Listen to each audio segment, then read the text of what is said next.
Hello everyone, आज हम लोग पढ़ने वाले हैं क्लास 10th की हिंदी की बुक क्षितिज से चैप्टर नंबर 15 और इसके लेखक हैं महावीर प्रसाद द्विवेदी।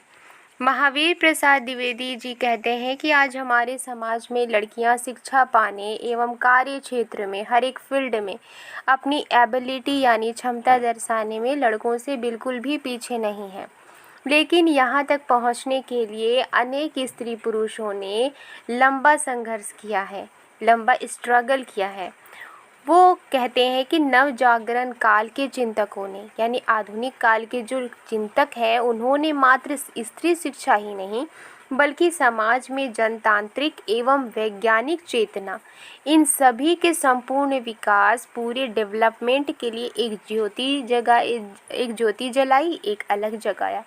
राइट। द्विवेदी जी का ये लेख उन सभी पुरातन पंथी विचारों से लोहा लेता है जो ये मानता है कि स्त्री शिक्षा बेकार है और इससे समाज का नाश होता है। तो चलिए चैप्टर को स्टार्ट करते हैं। तो चलिए देखते हैं महावीर प्रसाद द्विवेदी जी ने अपने इस लेख में क्या कहा है। वो कहते हैं कि बड़े ही दुख की बात है, बड़े शोक की बात है कि आजकल भी ऐसे लोग विद्यमान हैं, यानी दुनिया में ऐसे लोग हैं जो स्त्रियों को पढ़ाना उनके और गृह सुख के नाश का कारण समझते हैं। यानी कुछ लोग ऐसे हैं जो ये सोचते हैं कि अगर स्त्रियों को पढ़ाया जाए तो उनका और उनके घर का जो सुख है वो नाश हो सकता है। और वो लोग ऐसे वैसे लोग नहीं हैं, बल्कि वो लोग सुशिक्षित लोग हैं, यानी पढ़े लिखे लोग हैं, और ऐसे लोग जिन्होंने बड़े बड़े स्कूलों और शायद कॉलेजों में भी शिक्षा पाई है, जो धर्मशास्त्र और संस्कृत के ग्रंथ साहित्य से परिचय रखते हैं। ऐसे लोग सोचते हैं कि स्त्रियों को पढ़ाना नहीं चाहिए, और जिनका पेशा कुशिक्षितों को सुशिक्षित करना है, यानी जिनका पेशा है कि जो पढ़े लिखे नहीं हैं उनको पढ़ाना लिखाना है, कुमार्गगामियों को सुमार्गगामी बनाना, यानी जो राइट पाथ पर नहीं है, बुरे रास्ते पर है, उनको सही रास्ते पर लाना, और अधार्मिकों को धर्मत्व समझाना है, यानी जो धर्म की परिभाषा जो नहीं जानते, जो अधार्मिक होते हैं उनको धर्मत्व समझाना। जो ये सब करते हैं, ऐसा सोचते हैं, ये सारी चीज़ें करते हैं, वही इस लोग सोचते हैं कि स्त्रियों को पढ़ाना नाश का कारण होता है। उनकी दलीलें सुन लीजिए। अब राइटर कहते हैं कि जो ऐसा सोचते हैं वो क्या क्या दलीलें देते हैं, उन्हें भी हम पढ़ लेते हैं। वो कहते हैं कि ऐसे लोग जो ये सोचते हैं कि लड़कियों को नहीं पढ़ाना चाहिए, स्त्रियों को नहीं पढ़ाना चाहिए, वो क्या कहते हैं? वो कहते हैं कि पुराने संस्कृत कवियों के नाटकों में कुलीन स्त्रियों से अपढ़ों की भाषा में बात कराई गई है। उनका कहना है कि पुराने जो संस्कृत कवि जो थे, उनके जो लिखे हुए नाटक थे उनमें कुलीन स्त्रियों यानी उच्च जो स्त्रियां थी उन्हें भी अपढ़ों की भाषा में बात कराई गई है, और इससे ये प्रमाणित होता है, प्रूफ मिलता है कि इस देश में स्त्रियों को पढ़ाने की चलन ही नहीं थी। अगर होती तो इतिहास पुराण आदि में उनको पढ़ाने की कोई नियमबद्ध प्रणाली जरूर लिखी मिलती। ये वो दलीलें देते हैं जो स्त्रियों को पढ़ाना नहीं चाहते। आगे और भी वो दलील देते हैं और कहते हैं कि स्त्रियों को पढ़ाने से अनर्थ होते हैं। शकुंतला इतना कम पढ़ी थी कि गवारों की भाषा में मुश्किल से एक छोटा सा श्लोक वो लिख सकी थी। अब वो क्या दलील दे रहे हैं कि स्त्रियों को पढ़ाना तो बेकार होता है, और इसका एग्जाम्पल क्या है कि शकुंतला जो थी बहुत कम पढ़ी थी, और वो इतनी कम पढ़ी थी कि गंवारों की भाषा में, यानी जो गंवार होते, जो पढ़े लिखे नहीं होते, उनकी भाषा में मुश्किल से वो एक छोटा सा श्लोक ही वो लिख सकी थी, और उस पर भी उसकी इतनी कम शिक्षा ने भी अनर्थ कर डाला था। शकुंतला ने जो कटु वाक्य दुष्यंत को कहे थे, यानी जो कड़वे वाक्य जो दुष्यंत को शकुंतला ने कहे थे, वो इसी पढ़ाई का ही दुष्परिणाम था। ये कौन कह रहे हैं, ये कौन दलीलें दे रहे हैं? ये वो दलीलें दे रहे हैं जो ये चाहते हैं कि स्त्रियों को पढ़ाना बेकार है। और अगला दलील क्या है? जिस भाषा में शकुंतला ने श्लोक रचा था वो अपढ़ों की भाषा थी, अतएव नागरिकों की भाषा की बात तो दूर रही, अपढ़ गंवारों की भी भाषा पढ़ाना स्त्रियों को बर्बाद करना। अब वो क्या दलील दे रहे हैं कि जो शकुंतला ने श्लोक रचा था वो अनपढ़ लोगों की भाषा थी, अतएव नागरिकों की भाषा की तो बात तो दूर रही, अनपढ़ गंवारों की भी भाषा पढ़ाना स्त्रियों को बर्बाद करना है। ये इस तरह से दलीलें वो देते थे। अब राइटर कहते हैं कि इस तरह की दलीलों का सबसे अधिक प्रभावशाली उत्तर उपेक्षा ही है। राइटर के अकॉर्डिंग कि ये जो दलीलें देते हैं वो लोग, इसका सबसे अच्छा प्रभावशाली उत्तर यही हो सकता है कि इन सारी दलीलों की उपेक्षा की जाए, इनको नकारा जाए। तथापि हम 2-4 बातें लिखे देते हैं। अब राइटर कहते हैं कि फिर भी इसका तो एक उत्तर ये हो सकता है कि उसकी उपेक्षा किया जाए, लेकिन फिर भी यहाँ पर 2-4 बातें लिखे देते हैं। कौन? राइटर कह रहे हैं यहाँ पे नाटकों में स्त्रियों का प्राकृत बोलना उनके अपढ़ होने का प्रमाण नहीं है।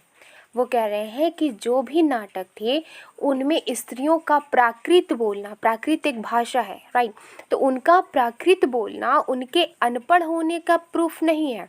अधिक से अधिक इतना ही कहा जा सकता है कि वे संस्कृत ना बोल सकती थी। संस्कृत ना बोल सकना ना अनपढ़ होने का सबूत है और ना गंवार होने का। तो राइटर यहाँ पर क्या कह रहे हैं कि सिर्फ प्राकृत बोलना ये अनपढ़ होने का सबूत नहीं है। इतना ही कहा जा सकता है कि वो तो संस्कृत नहीं बोल सकती थी, और संस्कृत नहीं बोल सकना ये अनपढ़ होने का सबूत नहीं है और ना ही ये गंवार होने का सबूत है। अच्छा, तो उत्तर रामचरित में ऋषियों की वेदांतवादिनी पत्नियां कौन सी भाषा बोलती थी? अब वो क्वेश्चन कर रहे हैं, उन लोगों से क्वेश्चन कर रहे हैं जो ये सोचते हैं कि स्त्रियों को पढ़ाना ही नहीं चाहिए।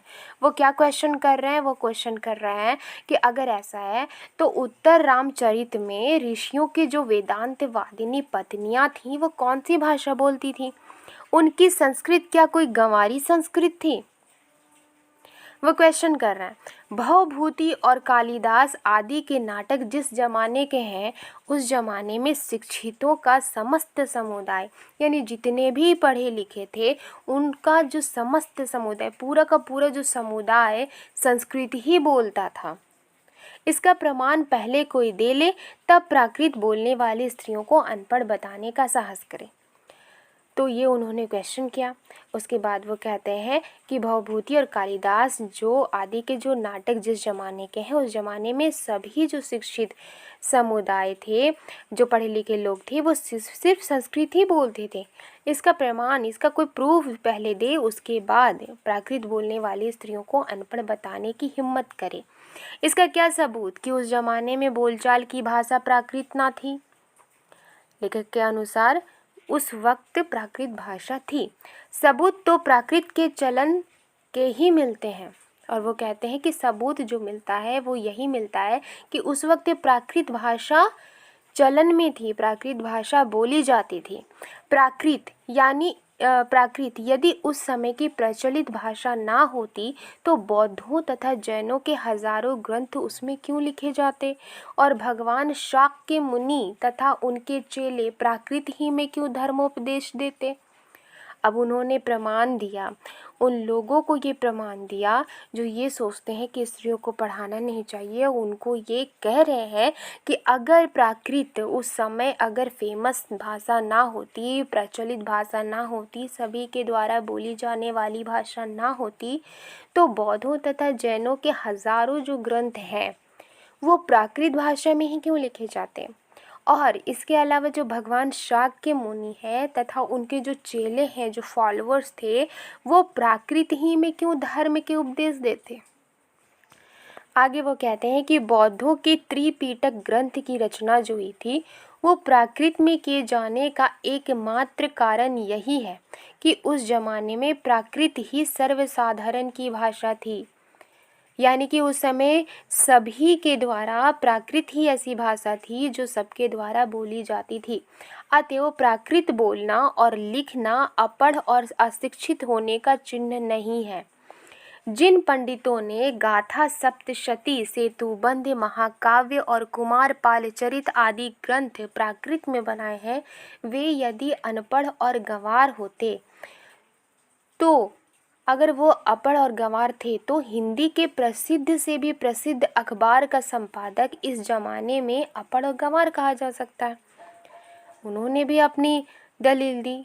जो राइटर है उन्होंने भी कहा कि अगर जिन पंडितों ने गाथा सप्तशती, सेतुबंध महाकाव्य, कुमार पालचरित आदि ग्रंथ प्राकृत में लिखे हैं, वे अगर अनपढ़ हैं, गंवार थे, तो हिंदी के प्रसिद्ध से भी प्रसिद्ध अखबार का जो संपादक है इस ज़माने में, वो भी तो अनपढ़ और गंवार कहा जा सकता है, क्योंकि वो अपने ज़माने की प्रचलित भाषा में अखबार लिखता है। यानी कि जो वो भाषा लिख रही, जिस भाषा का उपयोग कर रहा है, वो तो उसी ज़माने में बोली जा रही है, तो हो सकता है वो भी अनपढ़ होगा, गंवार है। तो हिंदी, बांग्ला आदि भाषाएं आजकल की प्राकृत हैं। उनके अकॉर्डिंग, राइटर के अकॉर्डिंग, कि उस वक्त प्राकृत भाषा ज़्यादा बोली जाती थी, अभी हिंदी और बांग्ला आदि भाषाएं ज़्यादा बोली जाती हैं, तो वो आजकल की प्राकृत हैं। तो राइटर के अकॉर्डिंग हिंदी, बांग्ला आदि भाषाएं आजकल की प्राकृत हैं। शौर, सेनी, मागधी, महाराष्ट्री और पाली आदि भाषाएं उस जमाने की थी। यानी राइटर कह रहे हैं कि उस जमाने में प्रचलित भाषा जो थी वो प्राकृत थी, और अभी जो हिंदी, बांग्ला आदि भाषाएं बोली जाती हैं वो आजकल की प्राकृत भाषा है। राइट, आजकल की प्राकृत है। तो शौर, सेनी, मागधी, महाराष्ट्री और पाली आदि भाषाएं उस जमाने की थी। प्राकृत पढ़कर भी उस जमाने में लोग उसी तरह सभ्य, शिक्षित और पंडित हो सकते थे जिस तरह की हिंदी, बांग्ला, मराठी आदि भाषाएं पढ़कर इस जमाने में हम हो सकते हैं। फिर प्राकृत बोलना अपढ़ होने का सबूत है, ये बात कैसे मानी जा सकती है? राइट, आगे वो कहते हैं कि जिस समय आचार्यों ने नाट्य शास्त्र संबंधी नियम बनाए थे, उस समय सर्वसाधारण की भाषा संस्कृत नहीं थी। चुने हुए लोग ही संस्कृत बोलते या बोल सकते थे। इसी से उन्होंने उनकी भाषा संस्कृत और दूसरे लोगों तथा स्त्रियों की भाषा प्राकृत रखने का नियम कर दिया। राइट, तो राइटर क्या कह रहे हैं कि उस वक्त कुछ ही लोग संस्कृत बोलते थे या बोल सकते थे, तो इसलिए उन्होंने अपने लिए भाषा संस्कृत और दूसरे लोगों और स्त्रियों की भाषा प्राकृत रखने का नियम कर दिया। तो पुराने ज़माने में स्त्रियों के लिए कोई विश्वविद्यालय नहीं था। फिर नियमबद्ध प्रणाली का उल्लेख आदि पुराणों में ना मिले तो क्या आश्चर्य, और उल्लेख उसका कहीं रहा हो पर नष्ट हो गया हो। तो पुराने ज़माने में विमान उड़ते थे, बताइए उनके बनाने की विद्या सिखाने वाला कोई शास्त्र? बड़े बड़े जहाज़ों पर सवार होकर लोग द्वीपांतरों को जाते थे, दिखाइए जहाज़ बनाने की नियमबद्ध प्रणाली के दर्शक ग्रंथ। पुराणादि में विमानों और जहाज़ों द्वारा की गई यात्राओं के हवाले देखकर उनका अस्तित्व तो हम बड़े गर्व से स्वीकार करते हैं, परंतु पुराने ग्रंथों में अनेक प्रगल्भ पंडिताओं के नाम उल्लेख देखकर भी कुछ लोग भारत की तत्कालीन स्त्रियों को मूर्ख, अनपढ़ और गंवार बताते हैं। आगे वो कहते हैं कि वेदों को प्रायः सभी हिंदू ईश्वर कृत मानते हैं, यानी ईश्वर के द्वारा कृत मानते हैं। सो ईश्वर तो वेद मंत्रों की रचना अथवा उनका दर्शन विश्ववरा आदि स्त्रियों से करावे और हम उन्हें कघारा पढ़ाना भी पाप समझें। अब वो क्वेश्चन करते हैं कि शीला और विद्या आदि कौन थी, वे स्त्री थी या नहीं, बड़े बड़े पुरुष कवियों से आदृत हुई है या नहीं, सारंगधर पद्धति में उनकी कविता के नमूने हैं या नहीं, बौद्ध ग्रंथ त्रिपिटक के अंतर्गत थेरी गाथा में जिन सैकड़ों स्त्रियों की पद्य रचना उद्धृत है वे क्या अपढ़ थी यानी अनपढ़ थी? जिस भारत में कुमारिकाओं को चित्र बनाने, नाचने, गाने बजाने, फूल चुनने, हार गूंथने, पैर मलने तक की कला सीखने की आज्ञा थी, उनको लिखने पढ़ने की आज्ञा न थी। कौन विज्ञ ऐसी बात मुख से निकालेगा, और कोई निकालेगा भी तो मानेगा कौन? ये सारे क्वेश्चन कर रहे हैं और वो कटाक्ष कर रहे हैं उन सभी दलीलों पर। राइट, आगे वो कहते हैं कि अत्रि की पत्नी धर्म पर व्याख्यान देते समय घंटों पांडित्य प्रकट करे, गार्गी बड़े बड़े ब्रह्मवादियों को हरा दे, मंडन मिश्र की सहधर्मचारिणी शंकराचार्य के छक्के छुड़ा दे। गजब, इससे अधिक भयंकर बात और क्या हो सकेगी? ये सब पापी पढ़ने का अपराध है। ना वे पढ़ती ना वे पूजनीय पुरुषों का मुकाबला करती। ये सारा दुराचार स्त्रियों को पढ़ाने ही का कुफल है। समझे, स्त्रियों के लिए पढ़ना कालकूट और पुरुषों के लिए पीयूष का घूंट। ऐसी ही दलीलों और दृष्टांतों के आधार पर कुछ लोग स्त्रियों को अपढ़ रखकर भारतवर्ष का गौरव बढ़ाना चाहते हैं। यहाँ पर लेखक यही कहते हैं कि इसी तरह की जो दलील है, ऐसे तर्क हैं जो कुतर्क हैं जिनको नहीं माना जा सकता, ऐसी दलीलों के आधार पर कुछ लोग चाहते हैं कि स्त्रियों को ना पढ़ाया जाए और स्त्रियों को ना पढ़ा करके वो भारतवर्ष का गौरव बढ़ाना चाहते हैं। एक तरह से वो ये सोचते हैं। मान लीजिए कि पुराने ज़माने में भारत की एक भी स्त्री पढ़ी लिखी ना थी, ना सही, उस समय स्त्रियों को पढ़ाने की ज़रूरत नहीं समझी गई होगी, पर अब तो है, अतएव पढ़ाना चाहिए। हमने सैकड़ों पुराने नियमों, आदेशों और प्रणालियों को तोड़ दिया है या नहीं। अब वो क्वेश्चन कर रहे हैं कि हमने बहुत सारे पुराने नियमों को तोड़ा है, पुराने आदेशों को तोड़ा है, पुराने प्रणालियों को तोड़ा है, तो चलिए स्त्रियों को अपढ़ रखने की इस पुरानी चाल को भी तोड़ दें। यानी कि जब आप ये सोचते हैं कि स्त्रियों को नहीं पढ़ाना चाहिए, प्रणाली में यही मिलता, तो इस आदेश को भी हम तोड़ देते हैं और स्त्रियों को पढ़ाते हैं। तो वो कहते हैं कि स्त्रियों को अपढ़ रखने की इस पुरानी चाल को भी तोड़ दें। हमारी प्रार्थना तो ये है कि स्त्री शिक्षा के विपक्षियों को क्षण भर के लिए भी इस कल्पना को अपने मन में स्थान ना देना चाहिए कि पुराने ज़माने में यहाँ की सारी स्त्रियाँ अपढ़ थीं अथवा उन्हें पढ़ने की आज्ञा ना थी। जो लोग पुराणों में पढ़ी लिखी स्त्रियों के हवाले मांगते हैं, उन्हें श्रीमद् भागवत दशमस्कंध के उत्तरार्ध का 53वां अध्याय पढ़ना चाहिए। उसमें रुक्मिणी हरण की कथा है। अब वो कहते हैं कि उन्हें जो ये सोचते हैं, ये कहते हैं कि पुराणों में पढ़ी लिखी स्त्रियों के हवाला मांगते हैं, तो उन्हें श्रीमद् भागवत दशमस्कंध के उत्तरार्ध का 53वां अध्याय चैप्टर पढ़ना चाहिए। उसमें रुक्मिणी हरण की एक कहानी है। रुक्मिणी ने जो एक लंबा चौड़ा पत्र एकांत में लिखकर, अकेले में लिखकर एक ब्राह्मण के हाथ श्री कृष्ण को भेजा था, वो तो प्राकृत में न था। उसके प्राकृत में होने का उल्लेख भागवत में तो नहीं। उसमें रुक्मिणी ने जो पांडित्य दिखाया है वो उसके अपढ़ और अल्पज्ञ होने अथवा गंवारपन का सूचक नहीं है। पुराने ढंग के पक्के सनातन धर्मावलंबियों की दृष्टि में तो नाटकों की अपेक्षा भागवत का महत्व बहुत ही अधिक होना चाहिए। इस दशा में यदि उनमें से कोई ये कहे कि सभी प्राककालीन स्त्रियां अपढ़ होती हैं, तो उसकी बात पर विश्वास करने की ज़रूरत नहीं। भागवत की बात यदि पुराणकार या कवि की कल्पना मानी जाए, तो नाटकों की बात उससे भी गई बीती समझी जानी चाहिए। लेकिन यहाँ पर जो लेखक है वो समझाना चाहते हैं कि किस तरह की बातों को नहीं मानना चाहिए। स्त्रियों का किया हुआ अनर्थ यदि पढ़ाने ही का परिणाम है, अगर वो राइटर कहते हैं कि अगर स्त्रियों का किया हुआ जो अनर्थ है, अगर ये पढ़ाने का ही परिणाम है, तो पुरुषों का किया हुआ अनर्थ भी उनकी विद्या और शिक्षा ही का परिणाम समझना चाहिए। यहाँ पर फिर वो कटाक्ष करते हैं उन दलीलों का। बम के गोले फेंकना, नरहत्या करना, डाके डालना, चोरियां करना, घूस लेना, ये सब यदि पढ़ने लिखने ही का परिणाम हो तो सारे कॉलेज, स्कूल और पाठशालाएं बंद हो जानी चाहिए। परंतु विक्षिप्तों, बात व्यथितों और ग्रस्तों के सिवा ऐसी दलीलें पेश करने वाले बहुत ही कम मिलेंगे। आगे वो कहते हैं कि शकुंतला ने दुष्यंत को कटु वाक्य कहकर कौन सी अस्वाभाविकता दिखाई थी? क्या वो ये कहती कि आर्यपुत्र शाबाश, बड़ा अच्छा काम किया जो मेरे साथ गांधर्व विवाह करके मुकर गए। यहाँ पर राइटर कहते हैं कि अगर शकुंतला ने दुष्यंत को कटु वाक्य कहे थे तो कौन सा बुरा किया था। वो अगर ये ना कहती तो क्या वो ये कहती कि आर्यपुत्र शाबाश, बहुत अच्छा काम किया, मेरे साथ विवाह करके आप मुकर गए। नीति, न्याय, सदाचार और धर्म की आप प्रत्यक्ष मूर्ति हैं, क्या वो ऐसा कहती? पत्नी पर घोर से घोर अत्याचार करके जो उससे ऐसी आशा रखते हैं, वे मनुष्य स्वभाव का किंचित भी ज्ञान नहीं रखते। यानी राइटर कहते हैं कि पत्नी पर घोर से घोर अत्याचार करके जो ऐसी आशा रखते हैं कि वो पत्नी उनकी तारीफ ही करेगी, तो ऐसा जो इंसान है वो मनुष्य स्वभाव को नहीं जानता। सीता से अधिक साध्वी स्त्री नहीं सुनी गई। जिस कवि ने शकुंतला नाटक में अपमानित हुई शकुंतला से दुष्यंत के विषय में दुर्वाक्य कहाया है, उसी ने परित्यक्त होने पर सीता से रामचंद्र के विषय में क्या कहाया है, सुनिए।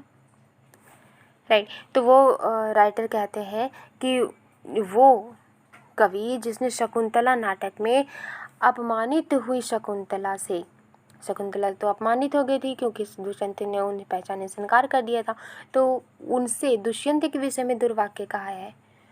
तो जब सीता रामचंद्र के बारे में उन्होंने क्या कहा है, तो परित्यक्त होने पर सीता से रामचंद्र के विषय में क्या कहा है, ये सुनिए।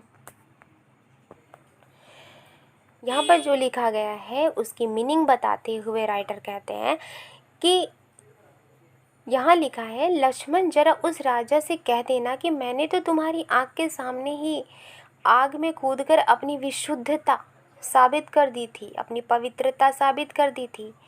तिस पर भी लोगों के मुख से निकला जो मिथ्यावाद सुनकर, जो झूठ सुनकर ही तुमने मुझे छोड़ दिया। क्या ये बात तुम्हारे कुल के अनुरूप है, अथवा क्या ये तुम्हारी विद्वता या महत्ता को शोभा देने वाली है? सीता का ये संदेश कटु नहीं तो क्या मीठा है? राजा मात्र कहकर उनके पास अपना संदेश भेजा। ये उक्ति ना किसी गंवार स्त्री की, किंतु महाब्रह्मज्ञानी राजा जनक की लड़की और मनवादी महर्षियों के धर्मशास्त्रों का ज्ञान रखने वाली रानी की थी।